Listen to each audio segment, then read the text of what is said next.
Ça prouve qu'il y a une crise fondamentale en France, qui ne fait que s'aggraver. C'est une crise politique, économique et sociale et morale, et que la France est en train, à mon avis, de foncer vers le désastre. Je pense que la situation ne va faire que s'aggraver. Si les Républicains et si le Parti socialiste ont perdu, bon, c'est pour des raisons. Il y a des raisons, par exemple, M. Fillon, s'il n'y avait pas eu les affaires, il aurait peut-être été élu. Mais fondamentalement, si les Républicains et le Parti socialiste ont été battus, c'est parce que les Français n'admettent plus les politiques qui leur sont imposées. Le problème, c'est que les Français n'ont pas encore bien compris que l'origine de ces politiques, c'est l'Union européenne, l'euro et l'OTAN. Voilà. Moi, j'ai essayé de faire passer ce message. Malheureusement, les élections en France sont truquées, puisque vous avez vu qu'en permanence, on a distingué dans tous les médias, il y aurait eu des grands candidats et puis des petits. Et les petits candidats, ils ont tous fait 1% des voix parce qu'ils ont eu droit, moi j'ai eu droit pendant plusieurs semaines, à 0,9% du temps de parole. En revanche, les prétendus grands candidats, eux, ont eu accès à un très grand nombre d'heures et de couverture médiatique.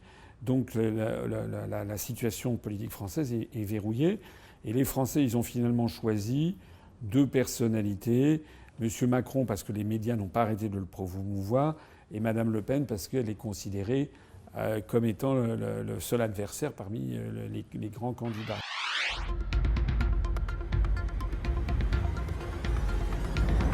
Il a bénéficié d'une couverture énorme. Vous savez, c'est pas moi qui l'ai dit. Les Américains ont inventé un système, ils ont découvert une espèce de loi électorale. C'est que plus on promeut quelqu'un, plus quelqu'un passe dans un média pendant des centaines d'heures et plus il a de bulletins dans les urnes. C'est comme une publicité, c'est comme du lavage de cerveau. Tout au long de l'année 2016, M. Macron a bénéficié d'une propagande inouïe. Il avait, je crois, sur BFM, il avait obtenu à un moment jusqu'à 75% du temps de parole réservé à des responsables politiques pendant une semaine. Donc voilà, les Français, malheureusement, il y a des Français qui se sont laissés impressionner par ça. Pas énormément non plus, 23%, c'est pas non plus considérable, mais ça a suffi pour qu'il arrive en tête. Voilà. Sachant que son programme, on ne sait pas très bien ce que c'est. Ou plus exactement, quand on sait ce que c'est, les Français ne seront absolument pas d'accord avec son programme.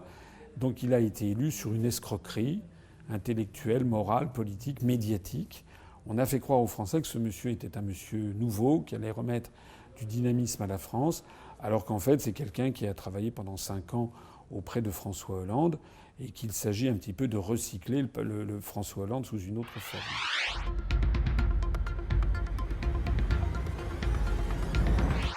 Monsieur Macron va être élu.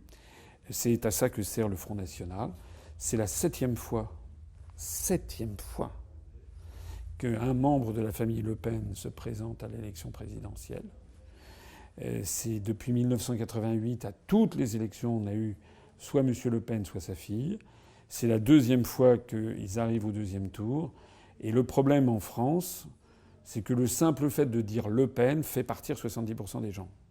C'est pour ça que les médias et que toute l'oligarchie financière promeut constamment M. Le Pen ou Mme Le Pen. C'est formidable. Parce que c'est ce que ça permet de faire élire à coup sûr celui qui lui sera opposé. Voilà, c'est comme ça que ça fonctionne.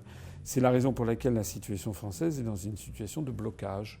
Et le problème, c'est que lorsque je dis, moi, aux électeurs de Mme Le Pen ou du Front National, qu'il ferait mieux de quitter ce mouvement pour avoir un mouvement de plus large rassemblement comme celui que j'ai créé, ils me disent oui, mais vous avez un très petit score, on a plus de chances de gagner avec Mme Le Pen. Et à chaque fois, ça se termine de la même façon, parce que c'est comme ça. Donc là, vous allez voir, au deuxième tour, M. Macron va être élu, et les partisans de Mme Le Pen diront « Eh bien, on va se présenter une 8e fois ».